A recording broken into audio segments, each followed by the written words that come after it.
Dear students, welcome to all of you.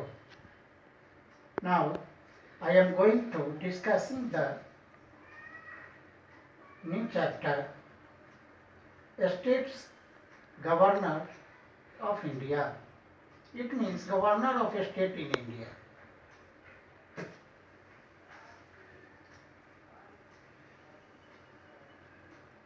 From this chapter, some questions to be raised for examination points of view.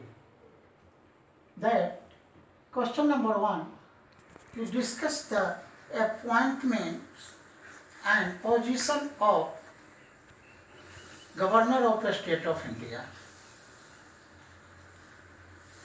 Similarly, explain the role of Governor of a state in India and other questions. Discuss the power and functions of a state's governor in India.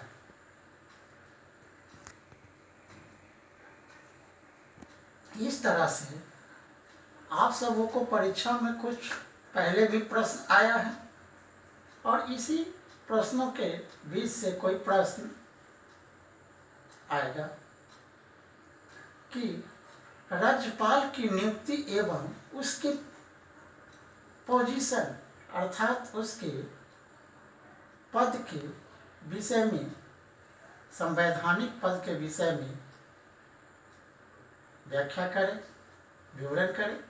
यह राज्यपाल के भारतीय संविधान के अंतर्गत जो भारतीय राज्यों में जो राज्यपाल होते हैं उनके क्या अधिकार एवं कार्य है उसका वर्णन करें। या दूसरा प्रश्न आता है कि भारतीय राज्यों के राज्यपाल की क्या भूमिका है,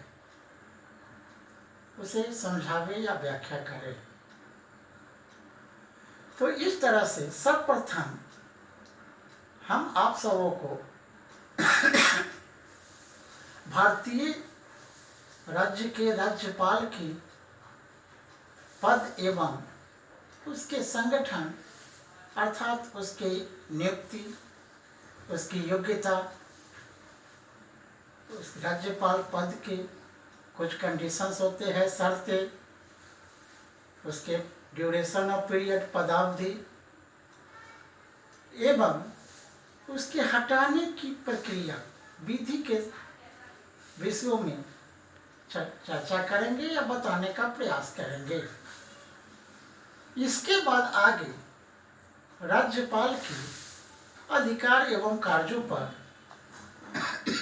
विस्तृत चर्चाएं होगी, क्योंकि आप सबों को यह जानना आवश्यक है कि राज्यपाल जो राज्य में होता है, भारत के राज्यों में जो राज्यपाल की नियुक्ति होता है किस व्यक्ति के होता है होगा और संविधान में किन किन अनुच्छेदों में राज्यपाल की नियुक्ति या राज्यपाल की जो योग्यताएं है या उसके पद के कंडीशंस है, या दूसरे रूप में कहेंगे कि उसके कुछ वेतन, भत्ते या विशेषाधिकार या उन्मुक्तियां इत्यादि के विषय में जो तथ्य है या उसके हटाने की प्रक्रिया के विषय में जो कुछ मामले भी आया उसके विषय में बताने का प्रयास करेंगे। तो सबसे पहले हमें ये देखना है कि भारतीय संविधान के अनुच्छेद 153 के तहत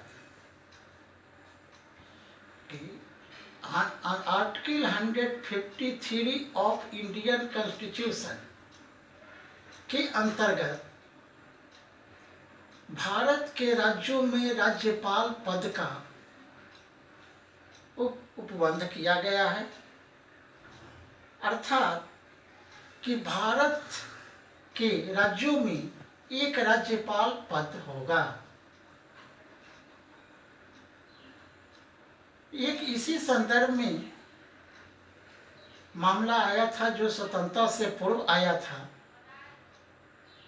जो शिवनाथ वर्सेज सम्राट क्राउन का मामला था, जो कि नीचे से बढ़ते हुए प्रीवी काउंसिल तक गया था, और प्रीवी काउंसिल में उस पर यह स्पष्ट किया गया था कि 2 या 2 से 2 या 2 से अधिक राज्यों पर भी एक राज्यपाल नियुक्त हो सकता है। ऐसे सामान्यतः हमारे स्वतंत्रता के बाद, स्वतंत्रता के पश्चात अनुच्छेद 158 के अंतर्गत यह प्रोविजंस किया गया है कि 2 या 2 से अधिक राज्यों में एक ही राज्यपाल बन सकते हैं। जैसा कि पिछले वर्षों में यह देखा गया है कि भारत के पूर्वोत्तर के राज्यों में 2-3 राज्यों पर एक राज्यपाल की नियुक्ति भी हुआ है। दूसरे रूप में है कि जो राज्यपाल होंगे, न प्रत्येक राज्यों में जो राज्यपाल होंगे वह जो भी कार्य करेंगे, संवैधानिक कार्य हो या उनके जो भी अधिकार क्षेत्र का कार्य है, वे सभी कार्य मंत्रिमंडल के सलाह पर ही करेंगे।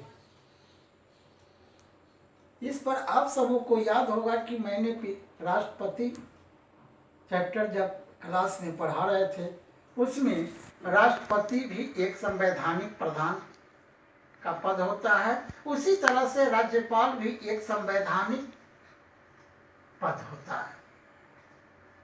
जो मंत्रिपरिषद के सलाह पर राष्ट्रपति भी कार्य करते थे, उसी तरह से राज्यपाल भी कैबिनेट के सलाह पर, मंत्रिमंडल के सलाह पर कार्य करेंगे। इसको दूसरे ढंग से भी संविधान के आर्टिकल में यह उपबंधित किया गया है कि भारत के राज्यों के राज्यपाल अपने सभी कार्यों का प्रयोग या अपने सभी शक्तियों का प्रयोग अपने अधीनस्थ अधिकारियों के माध्यम से करेगा। अब यहाँ प्रश्न उठता है कि अधीनस्थ अधिकारी कौन होते हैं?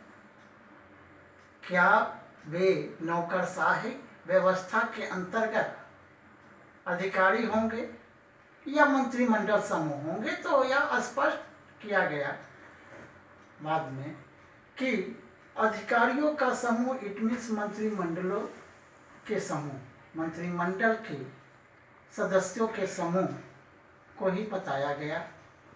ऐसे आप सब जानते हैं कि हर एक राज्य में राज्यपाल होते हैं, उनका अपना सचिवालय होता है जिसमें ब्यूरोक्रेटिक ऑफिसर्स भी होते हैं जो राज्यपाल के कार्यों को सेटलमेंट करते हैं। दूसरा है कि राज्यपाल की नियुक्ति, अपॉइंटमेंट ऑफ गवर्नर। तो यहाँ पर भी राज्यपाल की नियुक्ति केंद्र सरकार द्वारा, नामित व्यक्ति को राष्ट्रपति के द्वारा नियुक्त किया जाता है।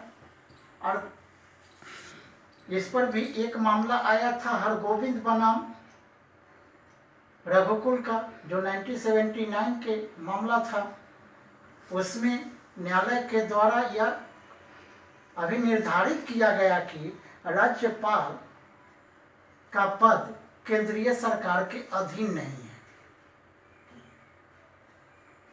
अर्थात वह आर्टिकल 319D का प्रतिषेध उस पर लागू नहीं होता, प्रोहिबिशन उस पर लागू नहीं होता।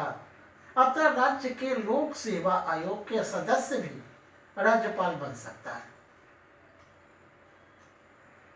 ऐसे आपको सामान्यतः यह जानना आवश्यक है कि राज्यपाल की नियुक्ति राष्ट्रपति के द्वारा केंद्रीय मंत्रिमंडल के सलाह पर या केंद्रीय मंत्रिमंडल के द्वारा नामित या अनुमोदित नाम वाले व्यक्ति को ही राष्ट्रपति करने को बाध्य होते हैं। चूंकि राज्यपाल का पद एक कॉन्स्टिट्यूशनल पोस्ट है, इसलिए वह केंद्रीय सरकार के अधीन नहीं है। यह आर्टिकल 319D में कहा गया है। अब आपके सामने यह विचार आता होगा कि क्या राज्यपाल उसी राज्य के निवासी बन सकते हैं, अर्थात जिस राज्य के राज्यपाल होंगे क्या उस राज्य के निवासी या जनता राज्यपाल बनेंगे। तो यहाँ हाल में ही आप देखे होइएगा कि झारखंड में जो राज्यपाल है वह झारखंड के निवासी ही है, इसलिए इस पर संविधान में कुछ विशेष उल्लेख नहीं है, लेकिन वह भारत का नागरिक हो, भारत के किसी भी राज्य के निवासी हो, जो 35 वर्ष के जो योग्यता में भी अर्हता में भी दिया गया है कि वह 35 वर्ष की आयु पूरा कर चुका हो, वह भारत के किसी भी राज्य के निवासी हो, चाहे वह जिस राज्य में राज्यपाल बनता है उस राज्य के भी निवासी हो सकता है। साथ ही व्यवहार में यह सामान्यतः एक केंद्रीय सरकार के विवेकाधीन है कि वो किसको राज्यपाल बनाता है किसको नहीं बनाता है, लेकिन ऐसे व्यवहार में राज्यपाल पद पर वैसे व्यक्ति जाते हैं जो संविधान जाना चाहिए, जो संविधानविद हो, राजनीति का ज्ञान रखता हो, वह समाज में ख्याति प्राप्त व्यक्ति हो या विज्ञान के क्षेत्र या रक्षा के क्षेत्र में भी वो ख्याति प्राप्त व्यक्ति हो, उसी को केंद्रीय मंत्रिमंडल के केंद्रीय सरकार के द्वारा राज्यपाल बनाना चाहिए। ऐसे वह केंद्रीय सरकार के विवेकाधीन है, जिसकी घटनाएं 70-80 के दशक में भी देखने को मिला है, जिसे आगे मैं बताऊंगा। फिर उसके बाद है राज्यपाल पद की क्या कंडीशन है, शर्त है कि राज्यपाल पद के जो शर्त के विषय में भारतीय संविधान के अनुच्छेद 157 में यह कहा गया है कि राज्यपाल न तो संसद के किसी भी सदन के सदस्य होंगे या न तो वह किसी राज्य के विधानमंडल के सदन के सदस्य होंगे, यदि भी होंगे तो वह राज्यपाल बनने के पश्चात शपथ लेने के बाद उनकी सदस्यता स्वतः समाप्त हो जाएगी। तो इस तरह से ये कंडीशन है कि ठीक है, वह सामान्यतः जो राज्यपाल बनते हैं वह केंद्रीय सरकार, जो सरकार जिस भारत केंद्र में जिस दल की सरकार होती है उस दल के ही वह सदस्य जो अनुभव से युक्त हो उसी को सामान्यतः बनाया जाता है। उसके बाद वेतन और भत्ता से संबंधित कि राज्यपाल का वेतन क्या होना चाहिए या उसके भत्ता या विशेषाधिकार या उन्मुक्तियां क्या होना चाहिए, तो संविधान के अनुच्छेद में ये भी है कि राज्यपाल का वेतन और भत्ता जो अनुसूची 2 के अंतर्गत संचित निधि से देने का प्रावधान है। ठीक है कि संसद द्वारा समय समय पर राज्यपाल के वेतन और भत्ते या अन्य विशेषाधिकार या उसकी उपलब्धियां या उन्मुक्तियां इस पर विधि या रीति बनाती है, जिससे ऐसे सामान्यतः राष्ट्रपति या न्यायाधीशों का जो वेतन है उसी के तहत यह भी संवैधानिक पद पर राज्यपाल होते हैं, जिसके कारण उनके वेतन और भत्ते में कटौती नहीं किया जाता। हाँ, एक अपवाद है कि संकट काल की घोषणा के समय कुछ होकर। दूसरा है कि उसका ड्यूरेशन और पीरियड, जैसा कि आप सभी भी जानते हैं कि भारत के राज्यों के राज्यपाल है उसके कार्य अवधि 5 वर्षों के होता है। फिर भी अनुच्छेद 156(1) पार्ट 1 खंड 1 में यह उपबंधित है कि राज्यपाल राष्ट्रपति के प्रसाद पर्यंत अपना पद धारण करता है।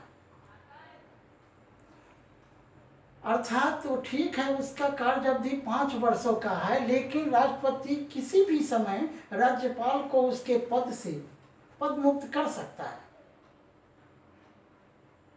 यानी इस मामले में राष्ट्रपति केंद्रीय मंत्रिमंडल के सलाह पर कार्य करता है। केंद्रीय मंत्रिमंडल चाहे तो उसे हटाने की सलाह दे सकता है या उसके स्थानांतरण एक राज्य से दूसरे राज्य में करने के भी सलाह दे सकती है, देती है और होता भी है। इस पर भी बहुत सा आलोचना हुआ। उसमें एक मामला आया सूर्य नारायण वर्सेज भारत संघ का मामला, जो 1982 में आया था, के मामलों में न्यायालय ने स्पष्ट किया कि राज्यपाल की पदावधि राष्ट्रपति की इच्छा पर निर्भर करती है।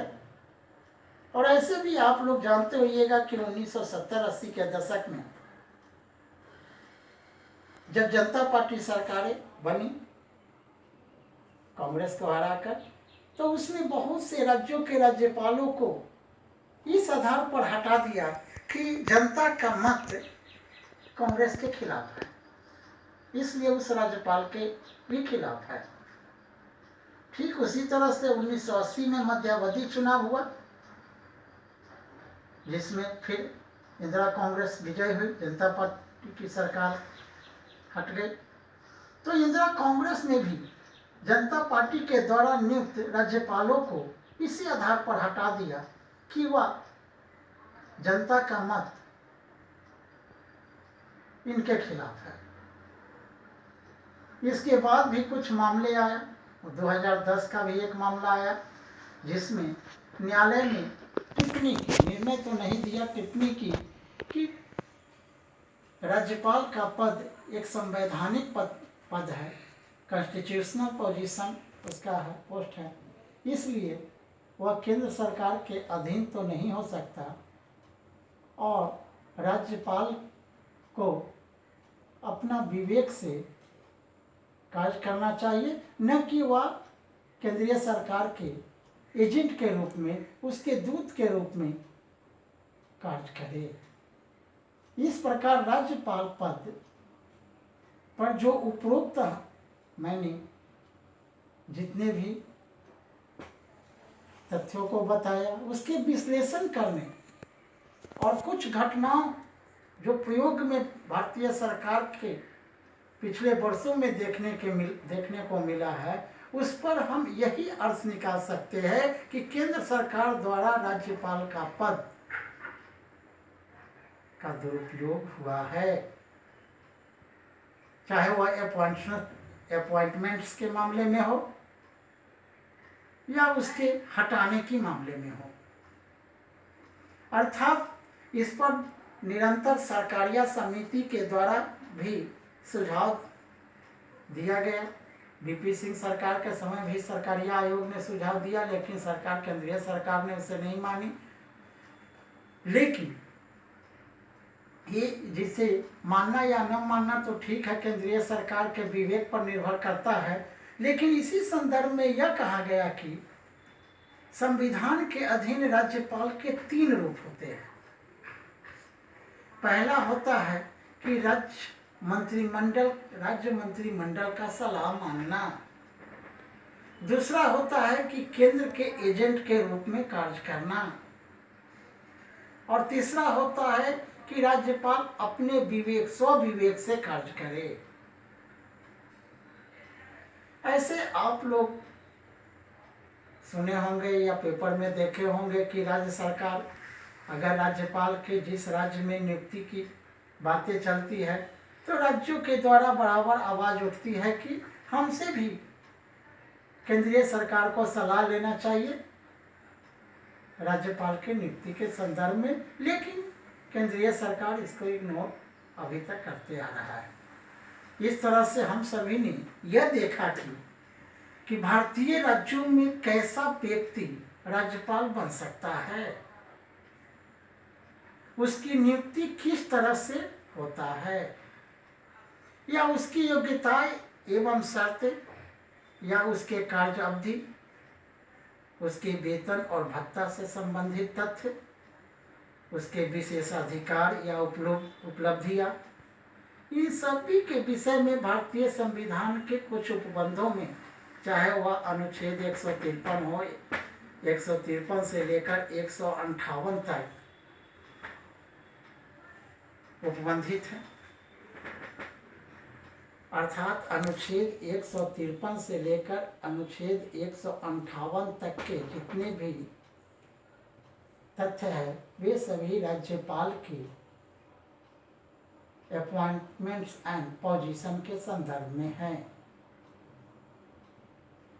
ऐसे इसमें भी समय समय पर इसका विश्लेषण होते रहा है।